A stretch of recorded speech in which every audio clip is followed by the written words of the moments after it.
Կանանի հասարակական կազմակերպության կողմից սոցիալականացում առանց խտրականության առողջ հույզերի և հավասար հարաբերությունների խթանում ծրագրի շրջանակում տրամադրված ենթադրամաշնորհային ծրագրի շրջանակում ասպարեզ ակումբն իրականացրել է հանուն հավասար իրավունքների ծրագիրը։ Ծրագրի նպատակն է նորարարական միջոցների օգնությամբ հաղթահարել գենդերային կարծրատիպերը կրթական, ընտանեկան միջավայրում և մեդիա տիրույթում։ Ծրագրի շրջանակում ասպարեզ կայքում հրապարակվել են 7 պատմություն և 10 հոդված, որոնցում անդրադարձ է կատարվել գենդերային կարծրատիպերին և դրանց հաղթահարման տարբերակներին։ Մասնագիտական կողմնորոշման գործընթացում տղա և աղջիկ հարաբերակցություններում շատ է ապա կողմնորոշումը լինում, եւ այս դեպքում ոչ միայն դպրոցը, այլև ընտանիքն է դեմ դուրս գալիս եւ տղա եւ աղջկա այդ նախասիրությանը պահանջելով հիմք ընդունել, որ դա տղայի մասնագիտություն։ Օրինակ, աղջիկը եղել, որը ուզեցել է դպրոցում խոսել է իրավաբան լինելու մասին, չէ, դա բարդ գործ է, դու խնդիրներ կունենաս քրեական աշխարհում կհայտնվես, ու այս մարդը որքան էլ ինքը ունենա այդ մասնագիտական ձգտումը, այդ կարողությունները, միևնույն է ինքը դառնում է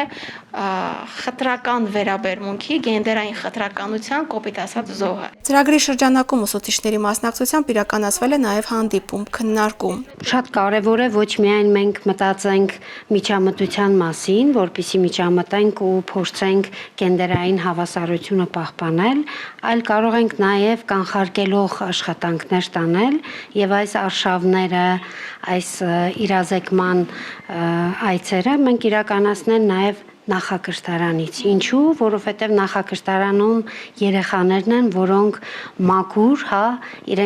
իրենց ընկալման, կուտակման տարիքում են գտնվում եւ մեծահասակները եւ ծնողները եւ դաստիարակչուհիները, այսինքն պայմանական ծնողները, իրենք օրինակ են երեխայի համար։ Մենք դեռ ավանդական ժամանակահատվածից մեր մշակույթի մեջ կա, ասում ենք տես ու սովոր, երեխաները ավելի շատ կրկնում են։ Հանդիպման շրջանակում մասնագետները մասնավորապես խոսել են ուսումնական գործընթացում գենդերային անհավասարության խնդիրների մասին։ Գենդերային խտրականությունը դա գործելակերպ է, երբ մեկ սեռին տրվում է առավելություն մյուսի նկատմամբ։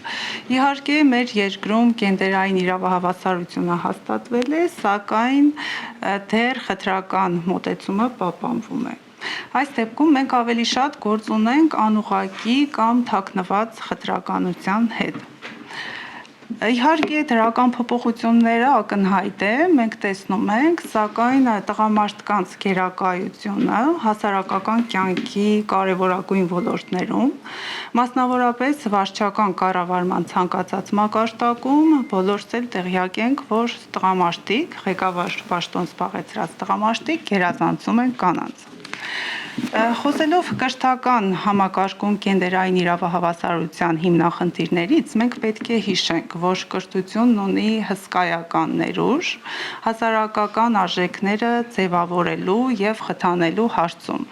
Ուստի այստեղ կարևոր է, որ մենք կարողանանք այն կիրառել նաեւ ի օգուտ գենդերային իրավահավասարության։ Ուսուցիչներն ու հոգեբանները գենդերային խտրականության դրսևորման ձևերի մասին իրենց դիտարկումներն ու առաջարկություններն են ներկայացրել, միաժամանակ կարևորել ծնողավարության հմտությունները։ Մենք բոլորս գիտենք, որ գենդերային հավասարությունը խոսքը գնում է սեռերի հավասարության մասին, բայց շատ հաճախ տպավորություն է ստեղծվում, նույնիսկ երեխաների մոտ կա այդ կարծիքը, որ գենդերային հավասարությունը խոսքը գնում է կանանց իրավունքների պաշտպանության մասին, բայց շատ հաճախ գենդերային անհավասարության զոհ են դառնում նույն իրենք տղամարդիկ։ Բոլորի մոտ այն կարծիքն է, երեխաները առաջի հայացքը, երբ որ բանավեճ են կազմակերպում, իրենց թվում է, թե երբ որ հաստատվում է գենդերային հավասարություն, կնոջները շատ բարձրացվում է, տղամարդու ինչ-որ իրավունքներ արդեն սկսվում են անտեսվել, բայց իրականությունը այն է, որ պետք է ստեղծվեն հավասար պայմաններ, հնարավորություններ բոլորի համար։ Այդտեղ քննարկվեցին նախակրթարանից սկսել, այս գենդերային անհավասարության խնդիրը դպրոցից սկսել, ես հենց հասկանում եմ, որ այս խնդիրը ծնող ընտանիք ինստիտուտից դրանից պետք է սկսել, որովհետև որպես հեղինակություն մինչև դպրոց գալը ծնողն է հանդիսանում եւ երեխայի խնամքով եւ դաստիարակությամբ ծնողն է զբաղվում։ Մեր դեմոկրատի երկրում կանանց իրավունքները աշտեն սահմանափակ չեն։ Մենք ունենք ղեկավար կանայք, ունենք բիզնես կանայք, որոնք աշխատում են, ավագան են աշխատում եւ նորմալ են նայում աշտեն հասարակությունը, որ կինը կարող է ղեկավարել համ տան հարցերը, համ երեխային դաստիարակել, բայց ես ուզում եմ շեշտել նաեւ, որ ոչ միայն դպրոցն եւ ուսուցիչները, այլ ծնողներն էլ պետք է մտածեն, որովհետեւ երեխան առաջեշտին տանից է գալիս դպրոց եւ այն երանգյունին հասարակություն դպրոց եւ տուն պետք է հավասարաչափ աշխատել, որովհետեւ կարողանանք երեխային բացատրել, հասկացնել, որ եթե այսինքն աղջիկն էլ իրավունք ունի աշխատելու,